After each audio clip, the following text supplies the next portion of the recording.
What's up, Mike Nostalgia? Dave here with a review of Katseye's second EP, Beautiful Chaos. Katseye, of course, the quote global girl group, the K-pop group that's a collaboration between, of course, K-pop mega label HYBE, but also American record label Geffen Records.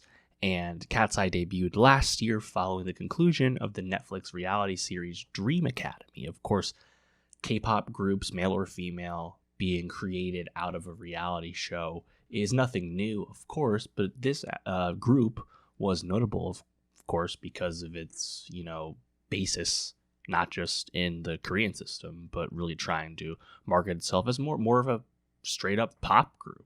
I think there's a lot of comparisons you can make to just traditional girl groups at large. And I think Katseye, last year with that debut, you had one song that really took off, that second single, Touch, which became just kind of a traditional K-pop hit. Overall, though, I wasn't the biggest fan of that debut project, SIS. I thought most of it was kind of boilerplate, nothing super great. I mean, like, in Touch, I think for its credit, has like a catchiness to its hook. That's the reason it kind of took off for like a dance trend and stuff. But I didn't think there was anything like super outstanding or super unique about the Katseye music to this point. However, that certainly changed with we got the lead single to Beautiful Chaos earlier this year, Gnarly. And Gnarly has been a song that has been polarizing in various sects of the K-pop world. And amusingly enough, I really appreciate what that song is doing, even if I don't really care for it too much overall. But like Gnarly, the New York Times has compared it to like early 2010s pop. We're talking like early Kesha and LMFAO. This is very maximalist, like in your face throwback pop music in terms of like chaotic energy and things like that.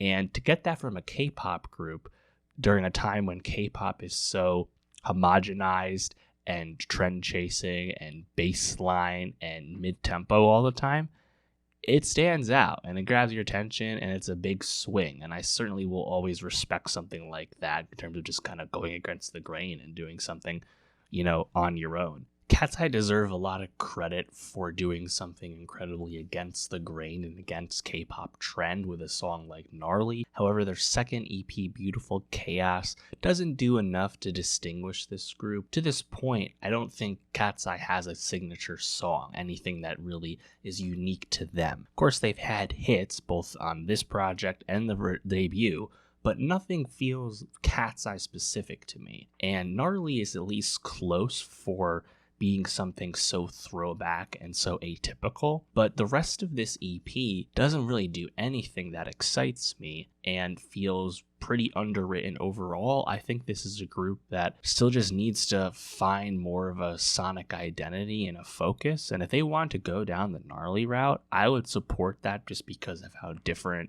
it is. But right now, hearing a lot of grasping at straws, and I'm just longing for a bit of consistency. And to be more specific about Gnarly's charms, I do like the attitude of the song, the personality it's giving you, and I think the I'm the shit refrain is actually pretty funny, like actually hearing them curse, given how buttoned up K-pop usually is. I appreciate it. The other single, Gabriella, has a bit of Spanish flair, Latin flair. You could compare it to like Camila Cabello, for example. Hook's pretty meh though. And that's disappointing to me because Charlie XCX actually has a choreo on this song, but that's a track that I think is pretty sparse. Also, the next song, Game Boy, is pretty sparse. I just find it's very underwritten. It's really just a hook, and the hook isn't even that great. And also, a bit of bad timing from them to have a song called Game Boy after one of the great Rose deep cuts from her solo album was also called that. Mean Girls is quite slow to me. I think the kick drum is nice, but nothing special. And then MIA is a club track, the dance track. Definitely a moment for performance when they do that song live. But the lyrics, again, are very sparse. So I think sonically, sound-wise, I wouldn't mind going down the MIA route. I just need to hear a better song, is all.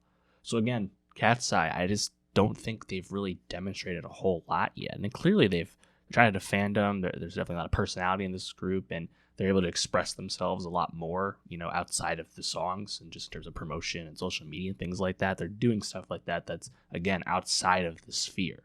So in a sense, you could almost compare them to like a Fifth Harmony, like a Little Mix, something like that. They're really just kind of a girl group, right? That happens to promote within K-pop.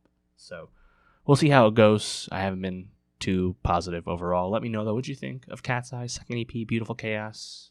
Do you like it more than me? Let me know. And for more music reviews, subscribe. And I'll see you next time.